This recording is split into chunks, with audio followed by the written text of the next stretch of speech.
Well met, everyone. I am Rich the Lich. Today I'm going to have a little coffee talk with you. So this is just me to you, talking as friends, chatting about D&D and some of the issues that I have about certain spells. Specifically, I'm going to talk about Lehmans Tiny Hut, Healing Spirit, and Find Familiar. So these three spells just cause a constant flow of thoughts into my head that are good, bad. I always want to look into various message posts and forums and other DMs giving their input as to how they maybe wrangled these spells in. Did they just completely nerf them? Did they remove them from the game? What problems are they running into with the players using them? Are they being exploited? Are they OP? Are they overpowered? They're spells that just, I think, draw a little bit too much attention from me. And what I mean by that is I like to plan. I like to create the best scenarios, the best situations possible for my players, present the best gameplay and session that I can. And whenever I have to devote an extensive amount of time thinking about my content and the story and whatever I'm presenting from the players, or for the players, I should say, and I then sort of get sidetracked and say, but if they cast this spell, that sort of undoes or mitigates this effort. If they cast this spell, that kind of just completely overrides and, excuse the language, shits on whatever content I had intended. So whenever I have spells like that, I like to kind of think through them. So what I'd like to offer for you in this video is first an admission that I've messed these things up. I have some sort of house rules in how I play with these three spells specifically. I don't know that my house rules are working. They help me mitigate the issues that I have with these spells in that I believe they all have some potential to be exploited and they all have some potential to become a little bit overpowered for my game and the general style and flow of my game. But I don't know that I've figured out an elegant solution. I don't know if there is an elegant solution, but I'd like to just offer a couple of, again, conversational points. I'm not trying to use this as a means to vent. It's just a game.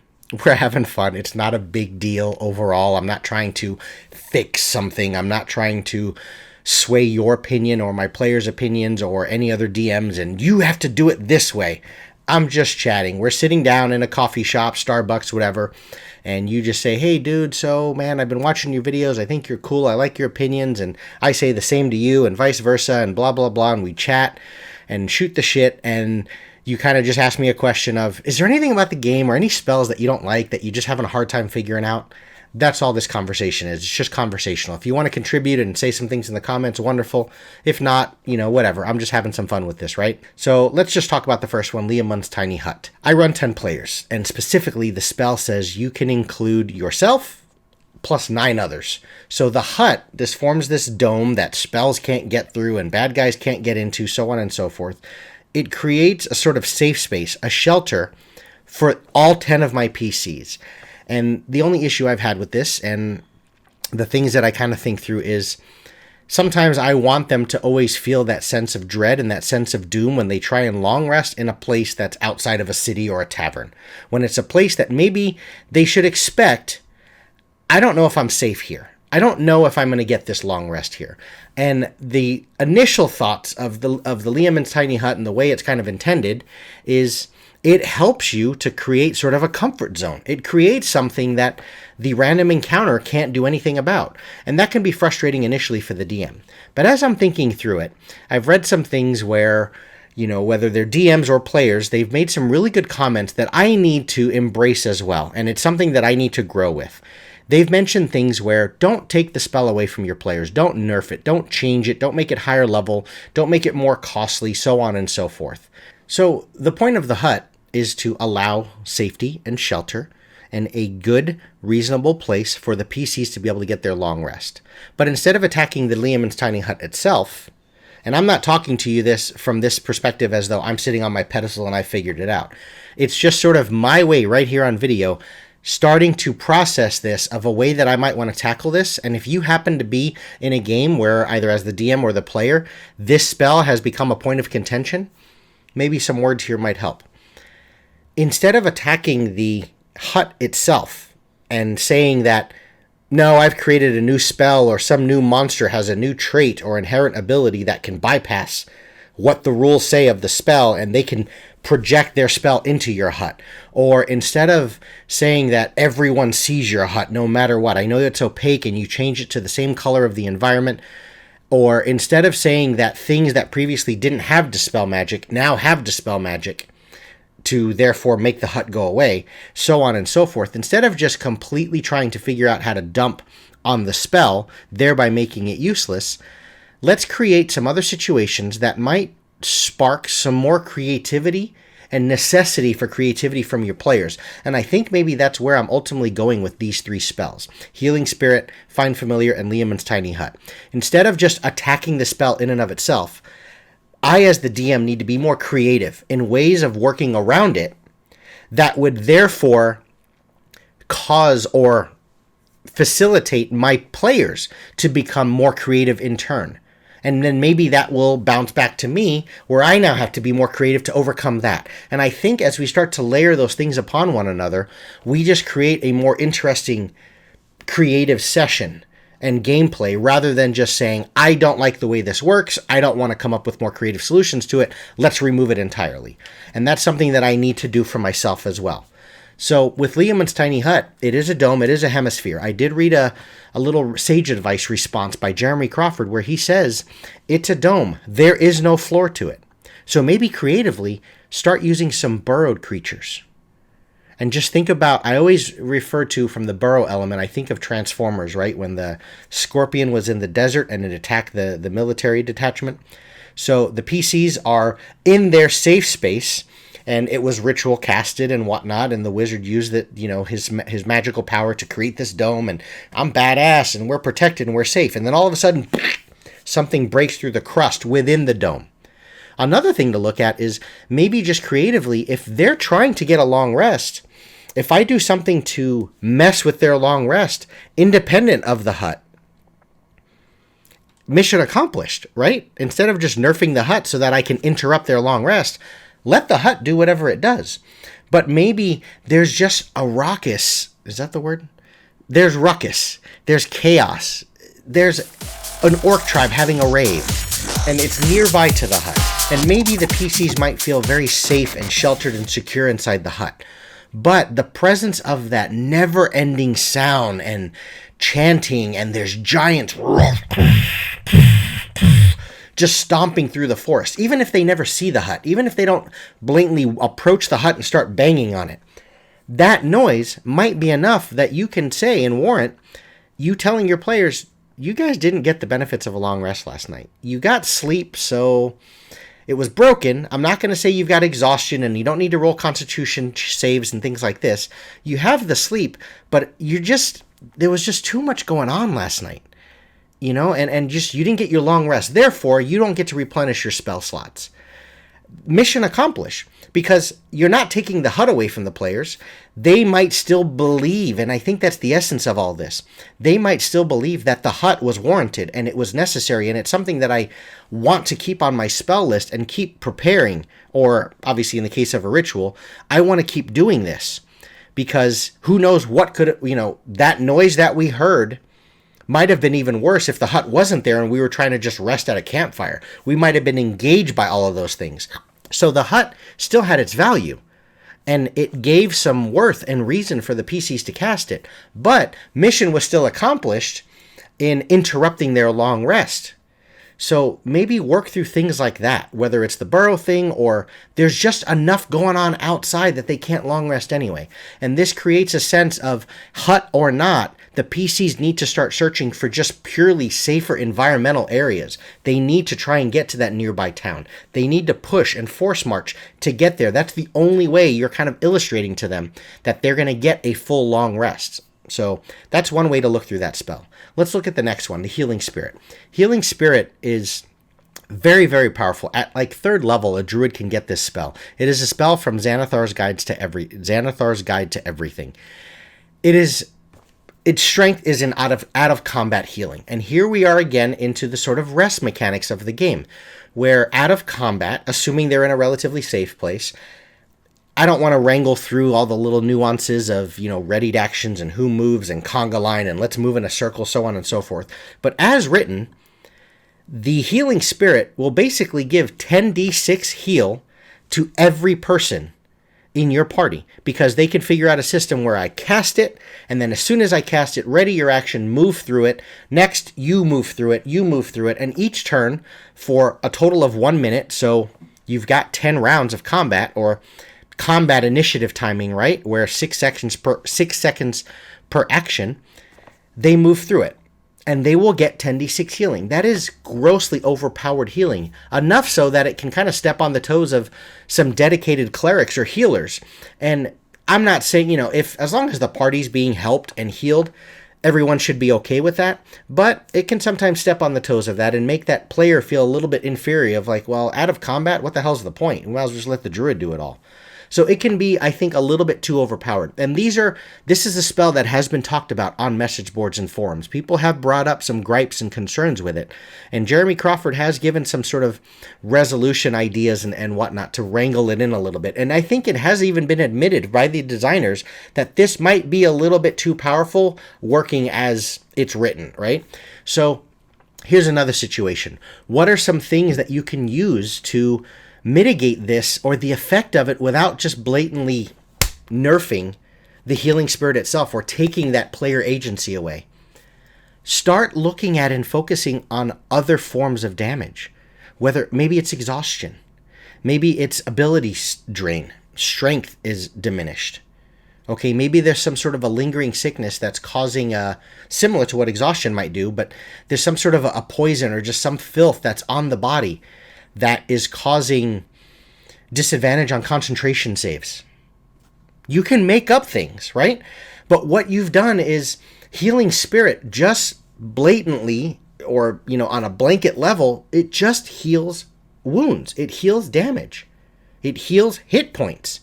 So don't take that away from them, because when they are wounded and everyone is hurt, they can still have the overpowered nature of healing spirit to fix everyone. But when your campaign or your monsters start dealing with things that are outside of that scope, you're creating a situation where your players need to come up with more clever solutions, because the fighter says, dude, my strength is down by 2. That's like -1 on all of my attacks, my damage. It's almost like nerfing a proficiency modifier. Or you have the caster that says half of my clerical spells are concentration, bless, and all these other things. And now I have disadvantage on con saves because I have a freaking massive headache. The PCs that are starting to reach those exhaustion levels. There's just a lot of ways. Maybe you have, I've read rust monsters and things that are now damaging your equipment. Healing spirit, I don't care anymore about that. We need to figure out how to repair our stuff during downtime. So just start looking at other forms of damage besides damage that's done to just purely the hit point tracker, okay? So that's just one thing to look at. And the last one is Find Familiar. Find Familiar can be a way that players can sort of mitigate the threat and the danger by scouting ahead without ever putting themselves in real danger. I've seen a lot of things on this. You have to be careful with fully nerfing it and so on and so forth, because you've got entire Pact of the Chain warlocks and stuff that play off of it and so on and so forth. But you need to, I said that multiple times, so on and so forth. I'll say it a third time. So you've got all these other things, but instead of just taking that spell away and the player agency of just the availability of that magical spell and that familiar and that creature, start playing a little more into it, an animal-like intelligence. It may not convey the entire situation appropriately. Another thing you can think about is, why is it that always your PCs are the ones that have the intel and the recon and the scout and the rogue? Why is it only your PCs that make efforts to go to a library to study the resistances of a creature, its immunities, to study what the capabilities are? Why is it that only the PCs will spend the time needed to learn everything they can about the upcoming encounter to give themselves the best advantage and upper hand? Why not have your orcish tribe have scouts?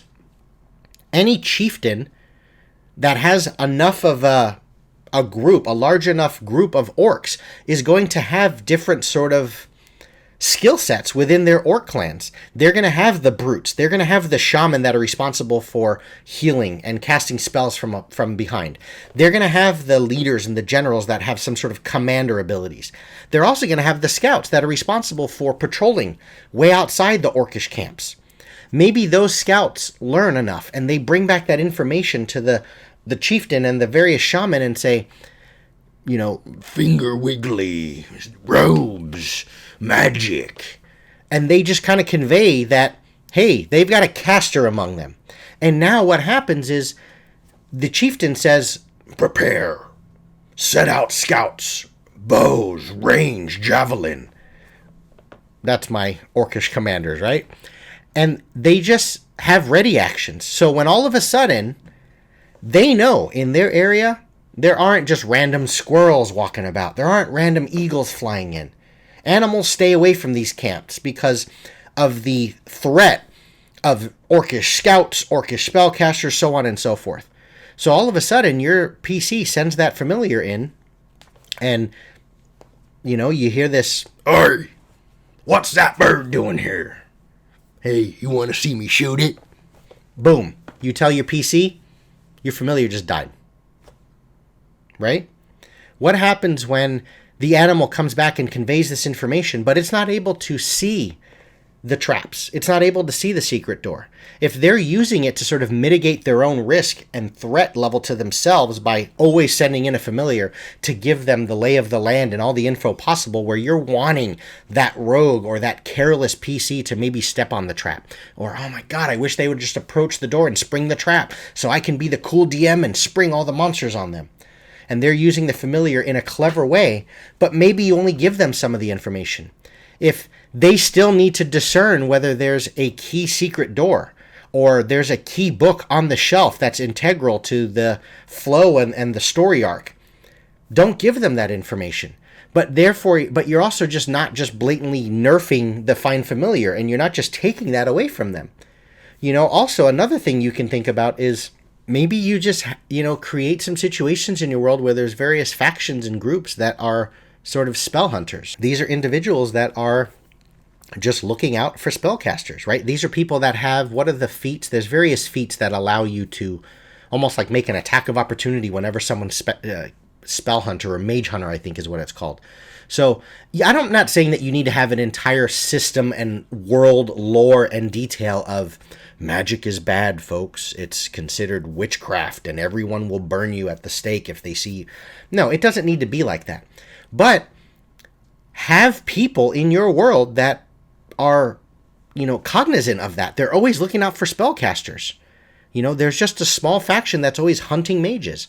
And if you're rolling around, and I understand the warlock can bypass this with put it in the little pocket dimension and you've got like pseudo dragons and things with invisibility and this and that.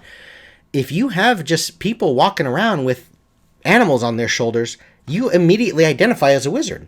Play off of that, because what you do is you allow the PC to still cast Find Familiar and use it in all the broken ways possible.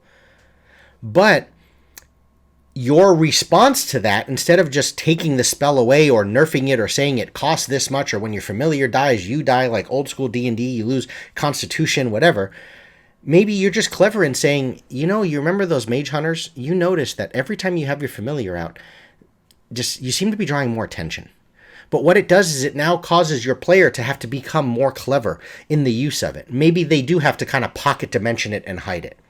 But they need to be very careful of it. It's not just, I can throw it out there whenever I need, and it's always available to see for me and to, hey, send it out, go fly out, tell me what's wrong. I don't want to go over there and put myself in harm's way. You let me know all the information.